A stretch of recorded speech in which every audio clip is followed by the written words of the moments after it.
Yo, yo, welcome to Trippy Commentaries and our coverage of the 2014 E3 in California.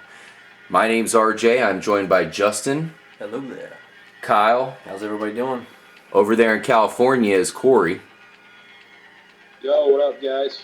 What's up, Corey? Yo. We are going to, of course, cover the PlayStation. Sony had some pretty big announcements. Not really enough big announcements for me, but they did have some ones that we definitely got to touch on because Sony is clearly winning this console war. They are. Kind of seems like they were in cruise control for this year's E3. Yeah. First game that I really want to talk about here is this new Metal Gear Solid 5. Now, the other Metal Gear Solid 5, I guess you can say, just came out not too long ago. This is kind of a part 2. It looks fantastic. It's really just a CGI trailer, Kyle, but it definitely looks impressive. This is really one of their big games they got going on right now these days. I mean, yeah, it is. I really didn't see a lot from PlayStation as far as exclusive games that are making me kind of go like, wow, they have this game. Like we were talking about at the end of the last video, the games are kind of what's going to be our deciding factor here. So, yeah. From here on out, from PlayStation, I'm not really seeing any big games that are catching me that I only have to have a PlayStation 4. Yeah. And Metal Gear Solid 5, I mean, I haven't even played Metal Gear Solid 4. I'm a huge fan of the Metal Gear Solid series. I just never got a chance to play 4. Corey, I know you got a chance to play that one. What did you think about 4, and are you looking forward to playing the next-gen version? Yeah, absolutely. I thought Metal Gear Solid 4 was fantastic. It had the traditional tactical espionage action, the stealth elements to it, as well as a lot of really epic cinematic-like action. Yeah. So, I'm looking forward to a next-gen Metal Gear. I think it's going to be a lot of fun. The developers there have always done a great job and really taken their time with the games. I feel like this game will be no exception, and it should be a monumental release whenever it does come out for Sony. The fact that they have Kiefer Sutherland involved, and they're really showing some scenes that lead us to believe that this is going to be even more of a movie, which is hard to believe, than some of the past, versions. Yeah, from the trailer, it looks ridiculous. I mean, you got Big Boss who, at first when I first saw the trailer, I was like a little confused. I'm like, what exactly is going on here? What's going on here? And it does seem pretty cool. Looks like Big Boss is kind of your main character there. Of course, Kiefer Sutherland is doing the voice for Snake, which is awesome. Pretty epic in itself. Yeah. To have a big name act like that on Perfectly the game. fitting. And it fits pretty damn good. I mean, Venom Snake. Exactly. I expect big things from this. I also didn't get to play 4 because I had an Xbox. Mm-hmm. But I kind of grew up on the Metal Gear Solid games. So for a new generation game, good graphics, good gameplay, it's going to be good to hopefully be able to play this one. Yeah, Corey, what else are you looking at from Sony coming out of this year's E3? I didn't see a whole lot that really turned me on as far as saying I have to get a PS4. I did notice there is a game that I haven't played that is a Sony exclusive. The series has gone really well recommended to me as a fan of classic platformers like Mario and stuff like that. And that is the Little Big Planet series. I know that we saw a mention of, I think, a Little Big Planet 3, I believe is what the newest one will be. Yeah. That definitely looks interesting, as I said, I'm a big fan of platform gaming. The traditional, Mario-type stuff, jump, collect items, side scroll, that kind of thing. So that should be an interesting title to see. As I said, I still have to pick up the other Little Big Planet games and actually try the series out for myself. But that's going to be probably one of the major console exclusive titles for Sony, I would say, in this next year of big releases. Yeah, Definitely. Yeah, Corey, I was never really attracted to the Little Big Planet games because, frankly, as you grow older, those more children-type animated games don't seem as appealing. But one game that was really kind of, knocking my socks off at first when I saw the previews it's called The Order 1886. And it's kind of an alternate history. You're in London, 1886, and pretty much humanity has evolved at a completely different pace than what is, our human history now. And by that time, the technology, it's just all out open warfare, and you're like a knight in a special order, and it's just, the previews alone, that would be the one game that I would want to play for PS4. Luckily, I have a buddy who is pre-ordered it, who's going to have it, so can at least give some kind of report here on Trip Comms about it. But Nice. if we don't get a PS4, that's one of the games I'll probably feel a little sad about missing. Yeah, and there's a couple of sprinkled games there. Nothing that, like Corey said, nothing that really caught my eye as far as something I really had to have. Yeah. One game that I was a little bit disappointed, I hate to say, to be announced was the brand new Uncharted game. And that's really just because I'm a huge fan of Naughty Dog. They've come out with so many good games, going back to the Crash Bandicoot series. I mean, Naughty Dog comes out with gold every time they release a game here.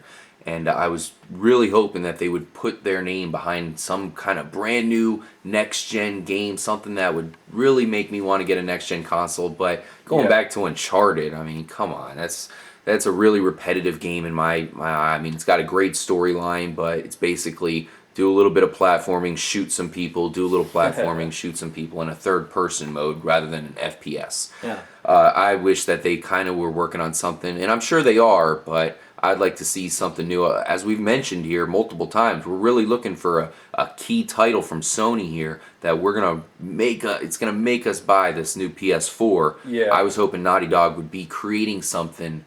Not the case. Uncharted 4 is not going to make me run to the store. Yeah, now a game we haven't really talked about yet in this series is a game called Destiny, which at first they were thinking it was just going to be PS4 exclusive, and then now it's for both, but it's being released first to PS4 owners. They can purchase it before the Xbox One owners. And this is a game here that looks pretty crazy. Bungie created it. Obviously, they were the masterminds behind the original Halo games. So the scenery in the game just looks unbelievable, as most of these new games are.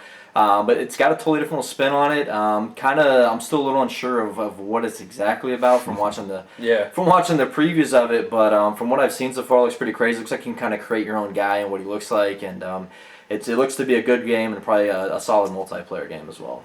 Yeah, a lot of co-op dynamics that you can see they're trying to build into that. Personally, I'm worried about it. I love Bungie. I'm pretty much a Bungie fanboy. But at the same time, I'm worried about these developers that kind of get their stardom from one certain game, and then they try to go to something else. And sometimes you can't always pull it off. Sometimes it's hard, especially when you have the aspirations that Bungie does, where they're trying to make it almost like an MMO here, where you have all kinds of online components. It's certainly a lot different from Halo. Yeah, this one here is like they go to Mars and they find like this planet thing, and all of a sudden it's aliens that come and they pretty much take over I think Earth, from what I got from it, and you're kind of going back in to try to save things. But it looks really good, and it's really was for E3. It was really PlayStation. They kind of put that off, like, look, game is what we're capable of. So it's supposed to have a lot of good theatrics in it, and they really push it through E3. Yeah.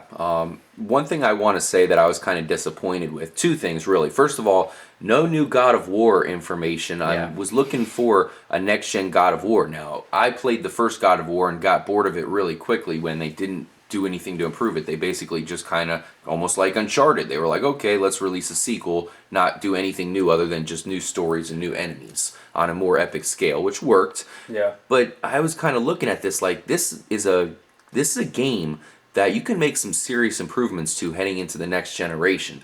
And you could really do some magic stuff here. Perhaps rather than making it the Greek gods, you could take it into maybe go into the Egyptians, where you have Ra and the sun god, all kinds of, there's different that'd be a cool angle on it. Yeah, definitely. There's so much stuff you can do to it. It's a brawler, but I feel like with the technology here that we're seeing from the next gen title or the next gen console here, the PlayStation 4, you can upgrade this game even more. Yeah. We haven't heard anything, which is odd. And another thing that I'm disappointed on is I was hoping that they would possibly release a new controller. I'm not a big fan of the PlayStation controller. I know we mentioned this in our Xbox when we looked at the Xbox games here from E3. But I was hoping that Sony would release a new controller that would be better for different kind of games, different, of course, formations of the joysticks there. Obviously, we haven't got any new announcement, and they're sticking with the same old mold. Now, one thing I wanted to mention with E3 and PlayStation is actually they rolled out PlayStation TV, which to me this seems like a pretty good route for them to go. It's $139. It's pretty cheap. But it's gonna have over 1,000 titles. I believe you can get it for $99 actually here, not $139. So it's something. Then one thing that they added to that is you can connect the PlayStation TV to your home network, and you can actually play it from a different TV than what it's hooked up Whoa. on. So it's yeah, definitely that's a kind of a new technology that's going to be pretty sweet to have one console maybe one day and be able to play in multiple rooms of your house, maybe multiplayer from different TVs. I think PlayStation's kind of paving the way in the technology of going these other routes and kind of exploring other alternate avenues just besides their console and what their console. Yeah, can definitely do. seeming to go more multimedia than Xbox. And two or 3 years ago, you would probably have guessed of vice versa. Exactly. Yeah. So that's pretty much it. Now we should mention that Sony has got a ton of really good JRPGs. That's where you can find the Final Fantasy series these days. So if you are an RPG fan, then this is pretty much your only option. You got to go buy a Sony.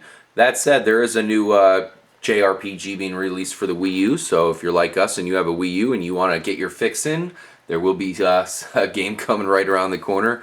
And we definitely are looking forward to that. And we'll talk about some other games in the next part where we get into the Wii U and this year's E3 announcements. I'm RJ for Justin, Kyle, Take it easy. Corey. That's it for the Sony PlayStation, in this case the PlayStation 4, here at this year's E3, man. Yeah, it was kind of disappointing to me. Of course, one more thing to touch on is that they are releasing a white PS4. Yeah. That'll be a major breaking development. Not really at all. I'm definitely looking forward to seeing what else they might roll out later in the year as a big surprise. Everybody make sure to stay tuned, as RJ said, for our extensive coverage of Nintendo, the Wii U, and the 3DS. Make sure you like, subscribe, share, tell a friend. Stay tuned, and as always, stay trippy. See you guys in the next part.